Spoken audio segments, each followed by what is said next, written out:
Hello again, 122. In this video, we will go over why the Chinese communists under Mao Zedong were able to overthrow the Republic of China nationalist government of Chiang Kai-shek. And this is part of the ongoing Cold War era. And now we are in Asia. And the root of the problem lay in the weakness of Chiang's regime, which threatened to create a power or political vacuum in East Asia that both Moscow and Washington would be tempted to fill. And the Chinese Civil War breaks out after World War II. And as the war was coming to an end in the Pacific, relations between the government of Chiang Kai-shek in China and its powerful U.S. ally had become frayed. Roosevelt hoped the Republic in China would be the keystone of his plan for peace and stability in Asia after the war. U.S. officials became disillusioned with the corruption of Chiang's government, and this is a big reason why the communists are going to end up winning. And his unwillingness to risk his forces against the Japanese because he hoped to save them for use against the communists after the war in the Pacific ended. And China, as the war was coming to a close, was not really being paid close attention to by Washington. Nevertheless, U.S. military and economic aid to China had been substantial, and at the war's end, the new Truman administration still hoped that it could rely on Chiang to support U.S. post-war goals in the region. And while Chiang Kai-shek wrestled with Japanese aggression and problems of national development, the communists were building up their strength in northern China. To enlarge their political base, they carried out a mass line policy, a term in communist jargon that meant responding to the needs of the mass of the population by reducing land rents and confiscating the lands of wealthy landlords. And by the end of World War II, 20 to 30 million Chinese were living under the administration of the communists, and their People's Liberation Army included nearly 1 million troops. And as the war came to an end, world attention began to focus on the prospects for renewed civil strife in China. And members of a U.S. liaison team stationed in Yuan were impressed by the performance of the communists, and some recommended that the United States should support them, or at least remain neutral in a possible conflict between the communists and nationalists for control of China. The Truman administration, though, skeptical of Chiang's ability to forge a strong and prosperous country, was increasingly concerned about the spread of communism in Europe, as we've seen, and tried to find a peaceful solution through the formation of a coalition government of all parties in China. And this is a famous photo when General George C. Marshall went to China in an effort to try to prevent this civil war. And there was some initial success, symbolized by this toast between Mao and Chiang. This is Chiang Kai-shek, Mao Zedong. But the suspicion between the two had gone on. They had been arguing since the 1920s, as we've been talking about. And eventually, the communists are going to end up defeating the nationalists in 1949, and Chiang's government retreated to the island of Formosa, at the time, today, Taiwan. And the communists, as we said, will end up winning this battle.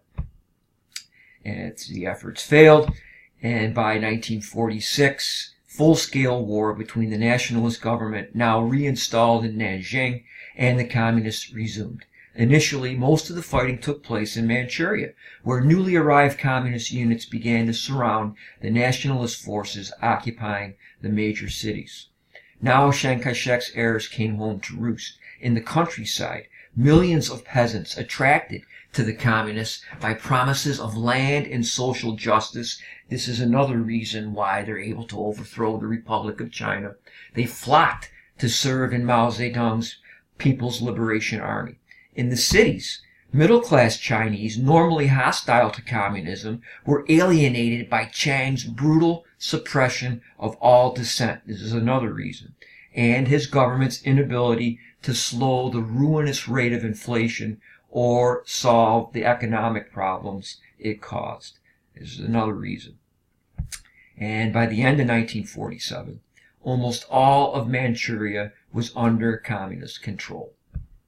And during the next 2 years, the United States gave limited military support to Chiang's regime, but refused to commit U.S. power to guarantee its survival. The administration's hands-off policy deeply angered many members of Congress, who charged that the White House was soft on communism and called for increased military assistance to the nationalist government. And with morale dropping in the cities, Chiang's troops began to defect to the communists. Sometimes whole divisions, officers as well as ordinary soldiers, changed sides. By 1948, the People's Liberation Army was advancing south out of Manchuria and had encircled Beijing. Communist troops took the old imperial capital, crossed the Yangtze the following spring, and occupied the commercial hub of Shanghai. And we'll look at that map in a moment. During the next few months, Chiang's government and 2 million of his followers fled to Taiwan, which the Japanese had returned to Chinese control after World War II. With the communist victory in China, Asia became a major theater of the Cold War and an integral element in American politics. A white paper issued by the State Department in the fall of 1949, the Truman administration placed most of the blame for the debacle on Chiang Kai-shek's regime, and if you want to read that, it's on page 688.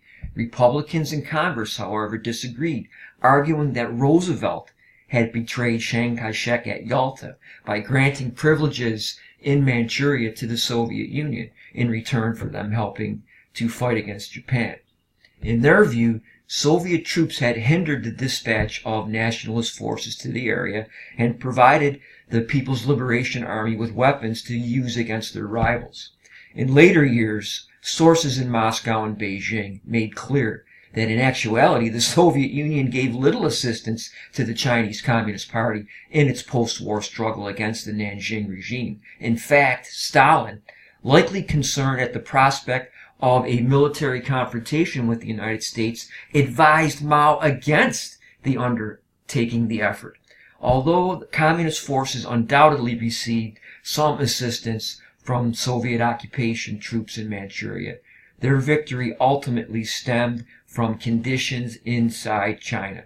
Nevertheless, the White House responded to its critics, and during the spring of 1950, under pressure from Congress and public opinion to define United States interests in Asia, the Truman administration adopted a new national security policy that implied that the United States would take whatever steps were necessary to stem further expansion of communism in the region.